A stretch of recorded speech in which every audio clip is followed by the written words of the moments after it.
Bismillahirrahmanirrahim. Dear students, Assalamu alaikum. In our this lecture, we are going to start book 2 and its lesson number 1, The Dying Sun by Sir James Jeans. So dear students, book 2 का जो कि modern pros and heroes हैं, उनमें से जो lesson number 1 है वो एक ऐसे है द डाइंग सन, जो कि किसने लिखा है? By James jeans. सो आइए देखते हैं इंट्रोडक्शन इसका. एक ब्रीफ इंट्रोडक्शन हम लेंगे. Sir James Jeans was a great astronomer and writer on cosmogony theory of the creation of the universe.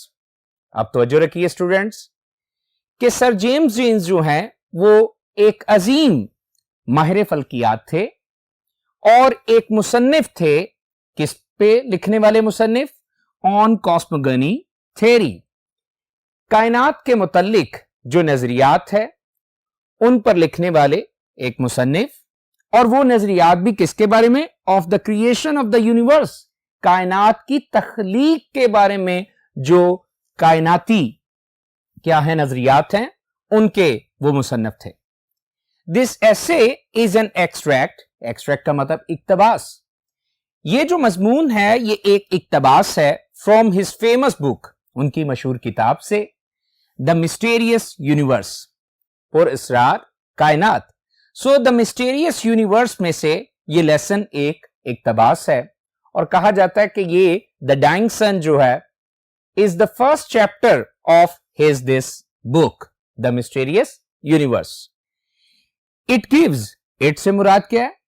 This essay, it gives a partial idea.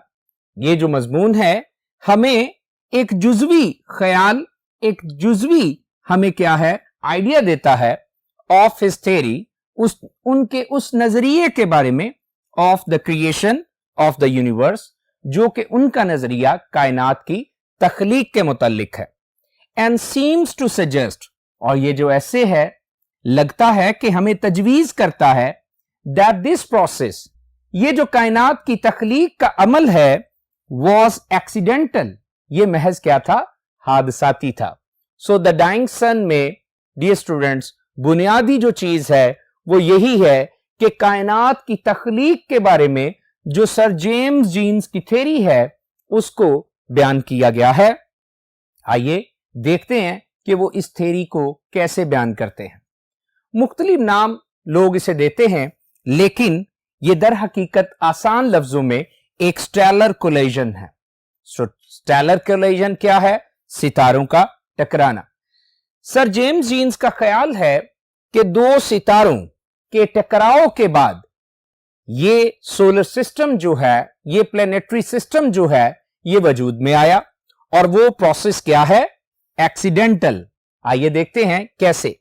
Dear students, एक wandering जो star है वो blindly moving through the space came nearer and nearer to the sun. और जैसे ही ये सितारा जो कि अंधाधुंध कायनात में गर्दिश कर रहा था सूरज के करीब आता गया, तो क्या हुआ? इस सितारे के करीब आने के दौरान सूरज की सतह पर क्या होती गई? टाइडल पुल्स, टाइडल वेव्स पैदा होती गई. जो ही ये सितारा करीब से करीब आता गया, स्टेलर कोलिजन होता गया, करीब करीब आते गए, तो असल में क्या है? वो जो वेव्स थी, वो जो टाइडल पुल थी, वो लाइक अ ह्यूज माउंटेन वो सूरज की सतह पर बनती गई. लेकिन ये सितारे हैं, अपने अपने एक्सिस में मूव करते हैं. माना कि एक सितारे का दूसरे के करीब आना एक नामुमकिन सा अमल है, लेकिन हां ऐसा कायनात में होता है कि सितारे अक्सर टकरा जाते हैं. लेकिन जब वो टकरा गए तो ये गुब्बारे तो हैं नहीं कि एक सितारा दूसरे सितारे के करीब आए तो वो आपस में चिपक जाएं. डेफिनेटली उन्होंने अपने एक्सिस में मूव करना ही था. ये सितारा करीब तो आता गया, लेकिन जब मूव अवे होने लगा तो वो जो माउंटेन लाइक वेव्स जो सूरज की सतह पे बनी थी वो क्या हो गई? वो वेव्स जो हैं, वो माउंटेन लाइक वेव्स जो हैं वो टूट गई और इस तरह वो टुकड़े जो हैं वो क्या होने लगे, वो सूरज के गिर्द गर्दिश करने लगे और ये हमारा सोलर सिस्टम जो है, ये हमारा प्लेनेटरी सिस्टम जो है, ये वजूद में आ गया। डियर स्टूडेंट्स, एक्सीडेंटली एक स्टेलर कोलिजन हुआ जिसके नतीजे में हमारी जमीन और दूसरे सियारे वजूद में आए। और हां, हमारी जमीन से मुतल्लिक मजीद जो बातें हैं वो इस लेसन में लिखी हैं, लेकिन बताए दूं कि द डाइंग सन में असल में ये सारा प्रोसेस जो है वो सर जेम्स जीन्स बता रहे हैं कि ये एक एक्सीडेंटल था। सो आइए टेक्स्ट को शुरू करते हैं। यकीनन जैसे जैसे हम पढ़ते जाएंगे आपको आइडियाज क्लियर होते जाएंगे। So please take out your text book and move to the other board. So let's move. Okay dear ones, introduction तो आप जान गए होंगे कि द डाइंग सन में क्या है। तो आइए जैसे हम टेक्स्ट पढ़ेंगे तो मजीद हम सीखेंगे और समझेंगे कि इस लेसन में क्या कुछ सर जेम्स जीन्स जो हैं वो अपने अप्रोच बयान कर रहे हैं regarding the existence and the creation of this planetary system. So किताबें खोलिए ताकि हम अपने लेसन का बाकायदा आगाज कर सकें। द डाइंग सन, मरता हुआ, घटता हुआ, टूटता हुआ सूरज, by sir James Jeans. Text is also available on white board. So आप इंपॉर्टेंट जो पॉइंट्स हैं, इंपॉर्टेंट मीनिंग्स जो हैं, उन्हें जरूर लिखते जाइएगा और तवज्जो जो है बोर्ड पे भी रखिएगा। सो स्टार्ट करते हैं। A few stars are known which are hardly bigger than the earth. A few, important बात है, इसका मतलब होता है चंद एक। चंद एक सितारे ऐसे जाने जाते हैं which are hardly bigger than the earth, जो कि जमीन से क्या हैं, बामुश्किल ही बड़े हैं। मतलब कि बाकी सितारे जमीन से बहुत ज्यादा बड़े हैं, सिर्फ चंद एक सितारे ऐसे हैं जो कि जमीन से बामुश्किल बड़े हैं। सो डियर स्टूडेंट्स, हार्डली बामुश्किल। But most of them are so large, मगर उनमें से ज्यादातर इतने बड़े हैं। सो का इस्तेमाल भी देखिए, सो लार्ज, और लार्ज का मतलब क्या होता है, immense, ample, huge, that hundreds of thousands of earths, के क्या है, सैकड़ों हजारों की तादाद में जो जमीनें हैं, कुड बी पैक्ड, उन्हें समोया जा सकता है, रखा जा सकता है, इनसाइड ईच, हर एक सितारे के अंदर, हर एक के अंदर, and leave room to spare, और फिर भी बाकी जगह बच जाती है। स्पेयर का मतलब क्या होता है, फालतू, बाकी जगह, और रूम का मतलब जगह। Here and there we find an immense star.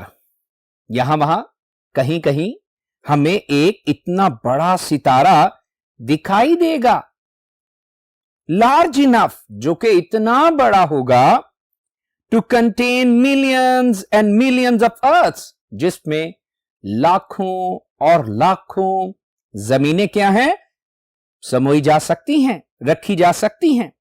And the total number of stars in the universe is probably something like the total number of grains of sand on all the seashores of the world. तवज्जो दीजिएगा कि सितारों की तादाद कितनी है इस कायनात में। वो कहते हैं कि गालबन इस कायनात में सितारों की जो तादाद है वो दुनिया के तमाम तर साहिल समुद्रों पर मौजूद रेत के जर्रों के बराबर है। Such is the littleness of our home in space, ऐसा ही क्या है, छोटापन है हमारे इस घर का कायनात में, खला में। When measured up against the total substance of the universe, जब इसे मापा जाता है, जब इसे परखा जाता है कायनात में मादा की कुल मिकदार के साथ। सो डियर स्टूडेंट्स, पैराग्राफ यकीनन आप समझ गए होंगे। ट्रांसलेशन नहीं आती जैसे कि फर्स्ट ईयर में आती थी, लेकिन हाँ, रीडिंग कॉम्प्रिहेंशन बहुत जरूरी है। आइए इस पैराग्राफ के इंपॉर्टेंट सिनोनिम्स देखते हैं। बोर्ड पे तवज्जो रखिए, बोर्ड पे सिनोनिम्स अवेजा हैं। A few, some, not many, hardly any, one और टू।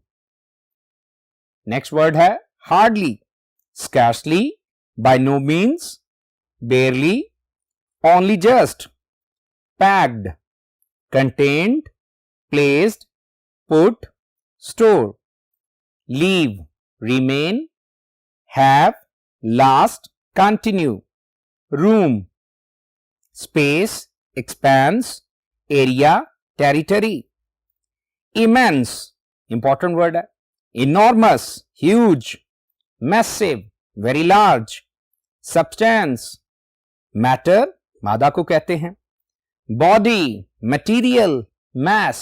सो आइए अगले पैराग्राफ की तरफ चलते हैं। These millions of stars are wandering about in space। wandering का मतलब क्या है? घूमना, आवारागर्दी करना। ये जो लाखों सितारे हैं, ये खला में घूम फिर रहे हैं, आवारागर्दी कर रहे हैं। A few form groups, form का मतलब एक, चंद एक ग्रोह बनाते हैं या ग्रोहों की शक्ल में होते हैं। क्या मतलब? गैलेक्सीज की बात हो रही है। We journey in company, we journey in company, but most of them travel alone। जो के इकट्ठे सफर करते हैं, मगर ज्यादातर क्या हैं? अकेले सफर करते हैं। जर्नी का मतलब travel. And they travel through a universe so immense, और वो इस इतनी बड़ी कायनात में सफर करते हैं, that it is a very very rare event indeed, कि बिलाशुबा ये बहुत ही नायाब, शाज़ो नादर वाकया होता है, for one star to come anywhere near to another, कि एक सितारा किसी जगह दूसरे से सितारे के करीब आ जाए। For the most part, each star makes its voyage in complete loneliness, क्योंकि हर सितारा अपने सफर को तकरीबन मुकम्मल तौर पे तन्हाई में तय करता है।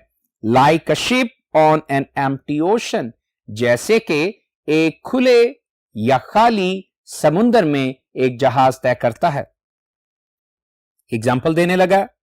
इन अ स्केल मॉडल, जरा एक मिसाल ले लीजिए, एक नमूना ले लीजिए। In which the stars are ship, जिसमें सितारों को शिप्स आप समझ लीजिए। The average ship will be well over 1,000,000 miles from its nearest neighbour. अरे औसतन एक जहाज जो है वो अपने करीब तरीन वाले जहाज से कितना दूर होगा? 10 लाख मील से भी ज्यादा फासले पे होगा। फ्रॉम दिस, इस मिसाल से, it is easy to understand why a star seldom finds another anywhere near it. इस मिसाल से यह समझना आसान है कि क्यों कर कोई सितारा शाज़ो नादर ही दूसरे सितारे के कहीं करीब आ सकता है। सो समझ आई? आसान है, बस तवज्जो देते जाइए। आइए इस पैराग्राफ के कुछ इंपॉर्टेंट सिनोनिम्स देखते हैं। Wandering, roaming, roving, drifting, travelling. In company, group, together, crowd, band, alone, separately, solitarily, unaccompanied, companionless, rare, important word है, seldom, unusual, uncommon, extraordinary, voyage, journey, trip, expedition, travels, empty, uninhabited, vacant, unoccupied, bare, seldom, again important word, rarely, hardly, scarcely, occasionally। So चलते हैं अगली text की तरफ। We believe, however, ताहम हम ये यकीन करते हैं that some 2000 million years ago, के लगभग कोई दो अरब साल पहले, कितने साल पहले? 2 अरब साल पहले, this rare event took place, ये नायाब वाकया, रेयर का मतलब प्रेशियस भी है और सेल्डम भी, ये इनफ्रीक्वेंट और सेल्डम वाकया रूनमा हुआ, took place, happened, occurred, and that another star, और ये जो दूसरा सितारा है, wandering blindly, अंधाधुंध घूमता फिरता, क्या हुआ? थ्रू स्पेस, कायनात में, खला में अंधाधुंध घूमता फिरता, happen to come near the sun, इत्तफाकन सूरज के करीब आ गया।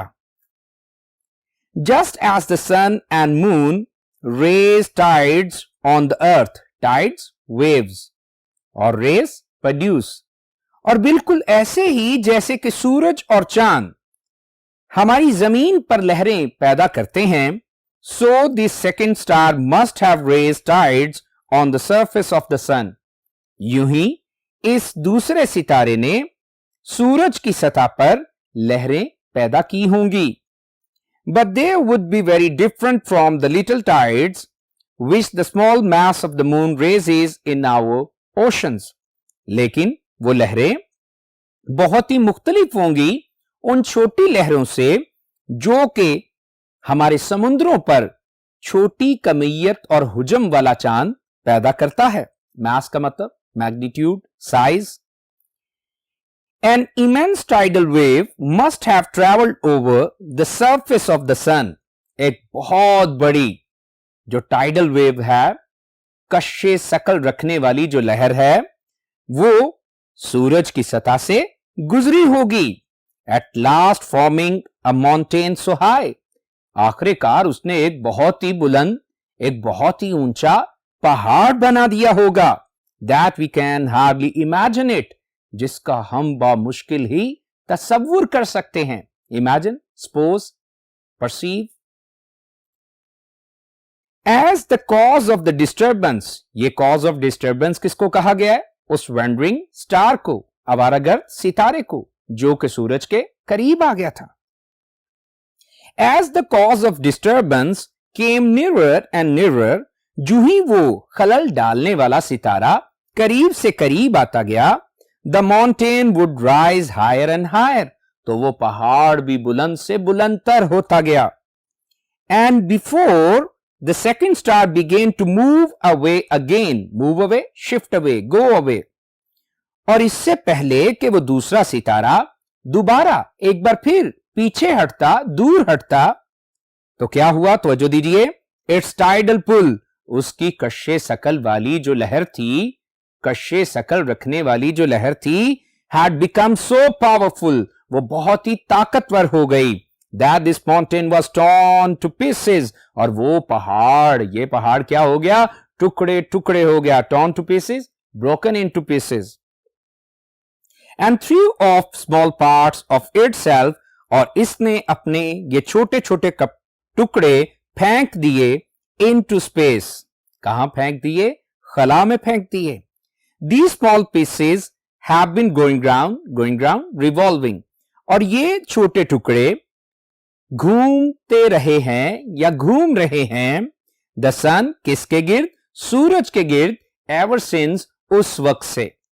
दे आर द प्लैनेट्स, ये सियारे हैं, ग्रेट एंड स्मॉल, कुछ बड़े और कुछ छोटे, of which our earth is one, जिसमें से जमीन हमारा एक सियारा है। ब्लाइंडली, आइए देखते हैं सिनोनिम्स को। सो गौर कीजिए बोर्ड पे, अवेजा सिनोनिम्स को। Blindly, aimlessly, carelessly, rashly, wildly, randomly, happened,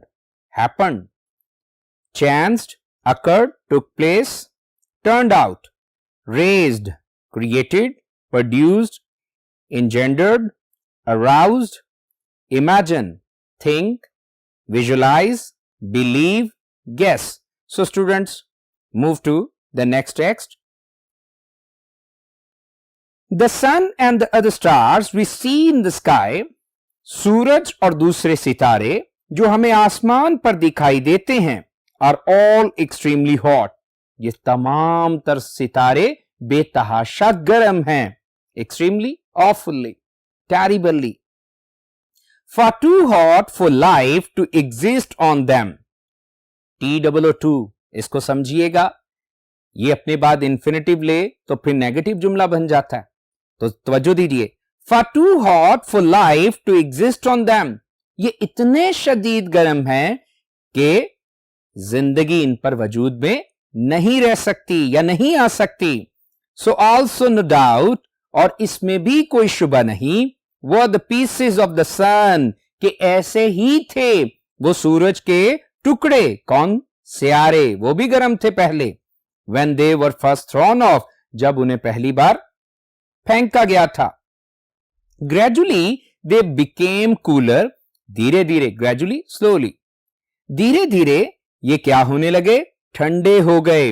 Until now they have very little heat of their own left, और अब तक इनकी अपनी हरारत बहुत ही थोड़ी रह गई है।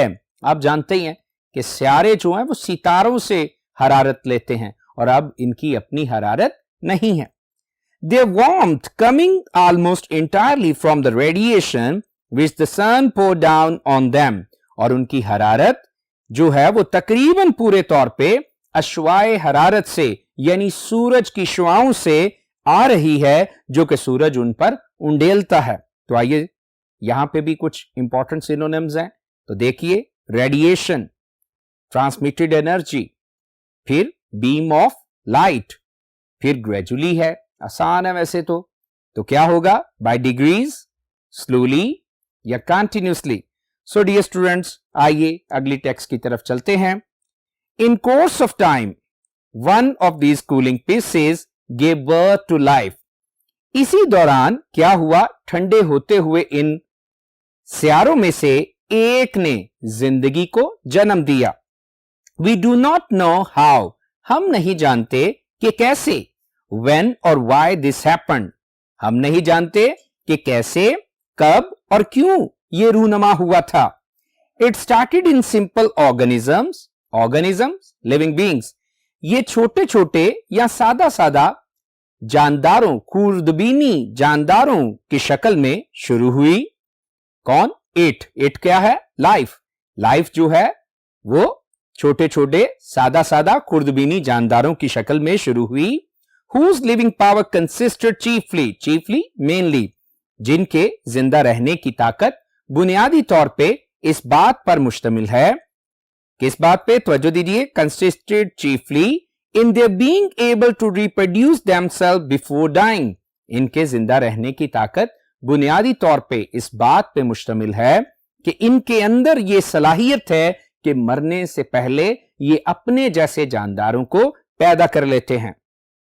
But from these humble beginnings, लेकिन इस सादा से आगाज के साथ, हम्बल का मतलब modest, simple, came a stream of life, जिंदगी का एक बहाव बह निकला या चल निकला। Which growing ever more and more complex, जो कि हमेशा ही से पचीदा होता जा रहा है। और आगे देखिए, has in the end produce beings, और आखिरकार इसने ऐसे जानदारों को पैदा किया। तवज्जो दीजिए, whose lives are largely centered in their feelings and ambitions, जिनकी जिंदगियां बड़े पैमाने पर मबनी हैं, मुनहसिर हैं। सेंटर्ड इन का मतलब डिपेंडेड ऑन, जिनकी जिंदगियां बड़े पैमाने पर मुनहसिर हैं, मबनी हैं। In their feelings and ambitions, इनके जज्बात और एहसासात और मकासद पर। देयर सेंस ऑफ ब्यूटी, उनकी जमालियाती हिस्स पर। And the religions in which lie their highest hopes, और उनके मजाहिब पर जिनमें उनके बुलंद तरीन तवक्कुआत एंड नोबलेस्ट डिजायर्स, और मुकद्दस तरीन ख्वाहिशात पाई जाती हैं। अब डियर स्टूडेंट, सेंटेंस जो है वो किसके बारे में है?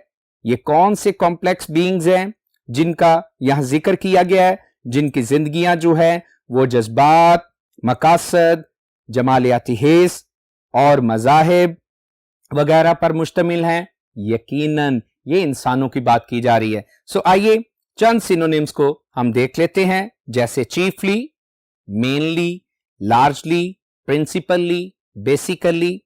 और फिर क्या है स्ट्रीम, तो स्ट्रीम क्या है चेन, फ्लो, करंट, कोर्स।